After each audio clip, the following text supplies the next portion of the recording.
रूस यूक्रेन युद्ध के बीच उत्तर कोरिया और दक्षिण कोरिया के बीच भी तनातनी बढ़ गई है। पिछले 70 साल में पहली बार ऐसा हुआ है कि दोनों प्रतिद्वंदी देशों ने एक दूसरे पर समुद्री तट के बेहद करीब मिसाइलें दागी हैं। बुधवार को उत्तर कोरिया ने दक्षिण कोरिया पर एक के बाद एक 10 मिसाइलें दागी। इन मिसाइलों में शॉर्ट रेंज बैलिस्टिक मिसाइल भी थे। एक मिसाइल दक्षिण कोरिया के तट से करीब 60 किलोमीटर की दूरी पर गिरी। इसके बाद दक्षिण कोरिया के लड़ाकू विमानों ने 3 मिसाइलों को उत्तर कोरिया के तटों के करीब दागा। माना जा रहा है कि दक्षिण कोरिया ने एक लंबे अरसे के बाद उत्तर कोरिया की मिसाइलों का जवाब दिया है।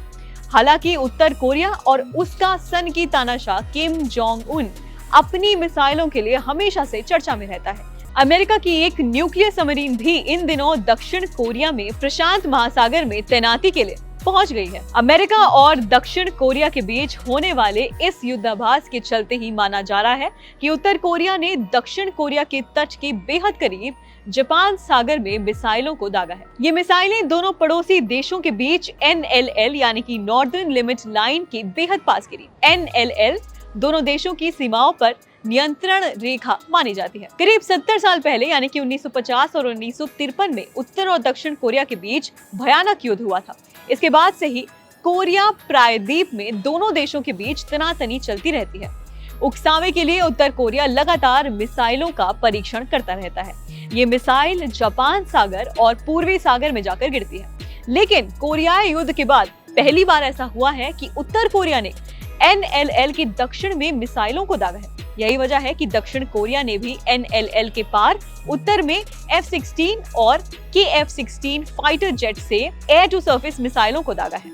उत्तर और दक्षिण कोरिया के बीच मिसाइल दागने का असर विश्व प्रसिद्ध DMZ के वॉर टूरिज्म पर भी पड़ा है। दक्षिण कोरिया ने डीमिलिटराइज्ड जोन यानी कि DMZ पर पर्यटकों की आवाजाही पर रोक लगा दी है। कोरियाई प्रायद्वीप के दोनों देशों के बीच दुनिया के सबसे संवेदनशील बॉर्डर है, जिसे DMZ यानी कि डीमिलिटराइज्ड जोन के नाम से जाना जाता है।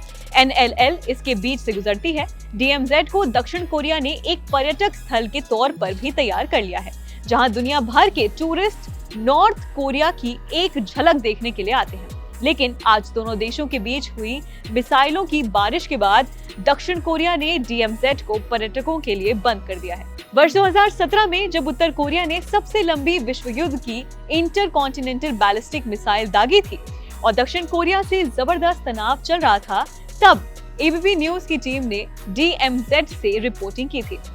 फिलहाल इस रिपोर्ट में इतना ही। बाकी अन्य खबरें जानने के लिए आप देखते रहिए ABP लाइव।